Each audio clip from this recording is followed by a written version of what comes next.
Rev up your engines!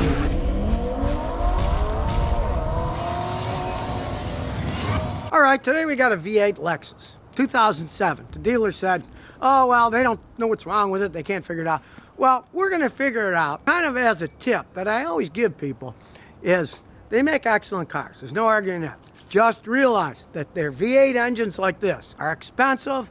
Some of them did have problems. This is an 07. It was a changeover year, and some of them had problems with the heads.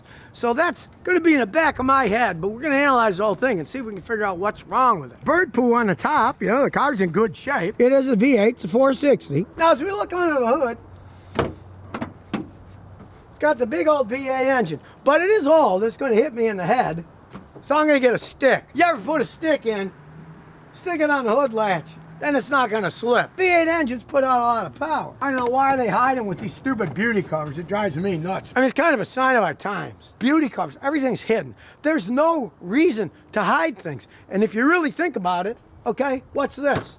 This is all covered up. What do you want under the hood? Heat dissipation. This holds the heat in. So if you live in a hot climate, it's going to degrade the wiring harness. It's going to degrade everything under there because the heat can't escape. Now, if you live in Alaska, probably a good idea.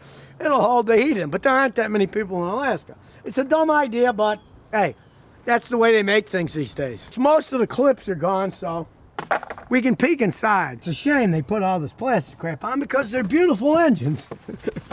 You can't even see them without taking half the stuff apart. And they normally don't need much work at all because they're so well made.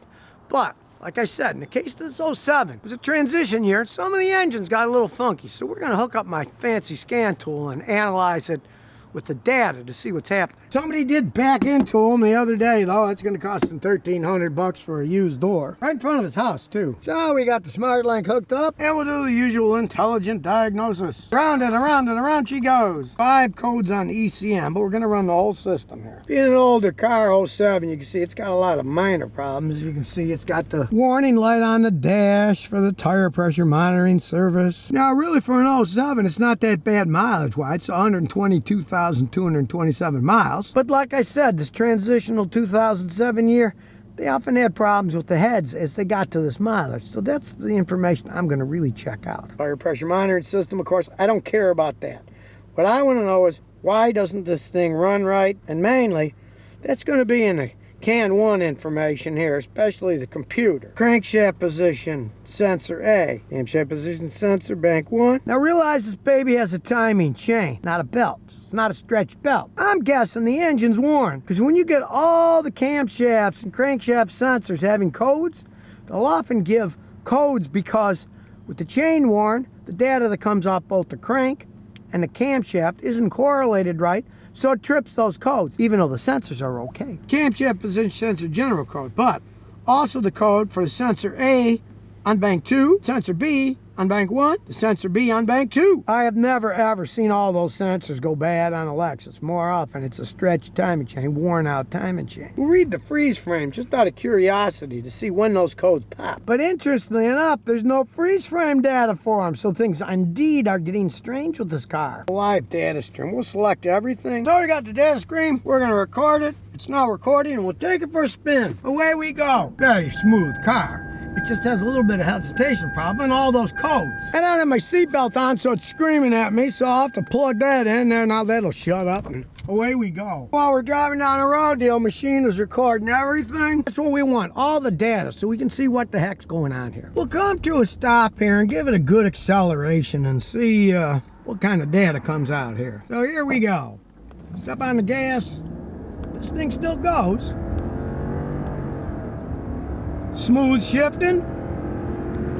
Going by the old airport here. And the machine's taking all the data out. We'll go back and analyze it. Let it idle about 30 seconds. It'll record the data, and I can get a good analytics of the whole thing. Now, as we look through the data, we can see there's no misfire count, so it's not actually misfiring, but it isn't running perfectly. Inverters are working. They're hotter in the front, cooler in the back. Both of them are just about the same. You can see it idle. The ignition advance is moving a little. Now, it's not much, but I mean, it's going between sometimes 12 degrees, sometimes 10 and a half. 10 and a half to 12 and a half. That's a 2-degree change. It shows that, yes, indeed, the timing chain is somewhat worn on this thing. Or maybe the tensioner needs replacing. It's not perfect. At idle, it's moving around. You can see at idle, it's moving around some. Now let's rev it up a little and hold it steady. See how it stays? 41. Now the tensioner's probably worn. When you're going fast, the oil pressure's higher. Most of his hesitation is probably because tensioner isn't tensioning it right. It's a job taking those apart and replacing them. And it runs good enough. He'll probably leave it alone. As far as I'm concerned, that's the reason it's tripping all those camshaft and crankshaft position sensor codes. Because it's getting weird data, especially at idle. Strange thing, though, is it's tripping the codes. It should have a recording of when those codes were tripped. But it doesn't, which is interesting. Sometimes when they're just a little bit off like that, you'll get stuff like that.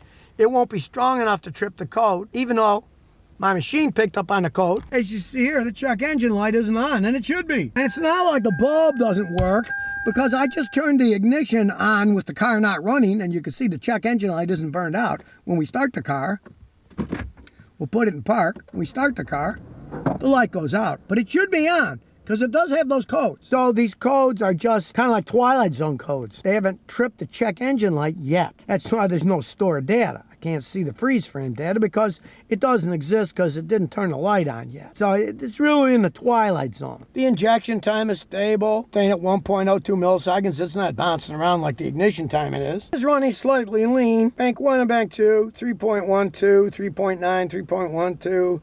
It's running a little bit lean on both sides, but that'll add a little bit to hesitation when you try to accelerate too. And the variable valve timing system is working good. 0% learned value, it's not off at all. Now, unfortunately, with this engine, it has 2 timing chain tensioners, and it's about a $2,000 job replacing them. The car runs good enough. I doubt that he wants to spend $2,000-something or something like that, because otherwise it runs perfect. He's worried about the heads having a problem. They don't have a problem. The fuel trim is exactly the same, practically on both sides, which is just a little bit running lean. It runs fine otherwise. You can see the timing bounced around at idle, and at higher RPMs it stayed stable. The tensioners probably are just somewhat worn. I would live with it, and I'm sure he's going to live with it. He owns 3 of these things. And it's unfortunate the 2007, that switch over here with 122 already has a little bit of an engine problem, because take this old one. This is a 99. It's got 249,000 miles on it. It still runs like a clock. Not that this is a bad car. It's just, it is not as perfect as the older ones were. Just remember those 90s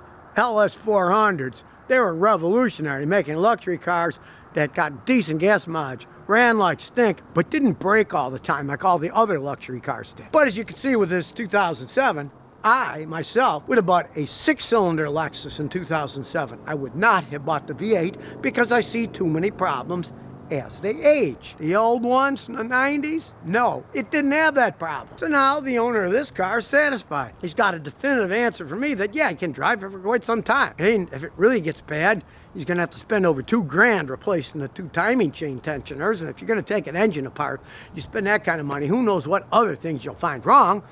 But it could still go years this way and run perfectly fine, just having some hesitation when you're really trying to tear off like a maniac on the highway. So Lexus is striving to make perfect cars. Well, in this case, it's no longer as perfect as it once was, but it's still a fun car to drive around. My advice, like I say, you want a Lexus, get a 6-cylinder one these days. I'd stay away from the 8s. And of course, eventually they'll stop making the 8s anyways.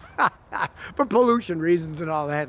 They already stopped making Tundras with V8s. They've only got 6s in them. And here's some bonus questions and answers. Kirk Marty says, my engine stalls at low speeds. I got a Mercedes-Benz, bought it used. No codes. I replaced the crankshaft position sensors because I thought it was a fault, but then it keeps stalling again. My mechanic can't figure it out because there's no codes. Well, one, find a better mechanic. Codes are where you start, not where you end. They're generic things. You start there, and then you look at live data and analyze that. As with any vehicle, and yours is gasoline. It's not LK230. It's not a diesel. It's gasoline. Start with my video. Make your car run better with a little spray cleaner. Now, since everything's computer and electronics, people don't tune up their cars anymore. But things still need to be done. You need to clean the throttle every once in a while with spray throttle cleaner. Over years, they build up crud and they won't run right. And you're not going to really get any code because just a little bit of dirt makes it run off. Not enough to trip a code, but enough to make it stall every once in a while when you come to a stop. Start there, and it'll probably fix it. You can also check for vacuum leaks and stuff, but vacuum leaks, if you got a bad vacuum leak, it's going to stall all the time. It's not going to be intermittent. It's sucking a bunch of air. When you come to a stop, too much air, not enough fuel, and the thing conks out. I mean, check for vacuum leaks. If you hear some air sucking, yeah, sure, but more often it's carbon buildup on the throttle or on the mass airflow sensor. So if you never want to miss another one of my new car repair videos, remember to ring that bell.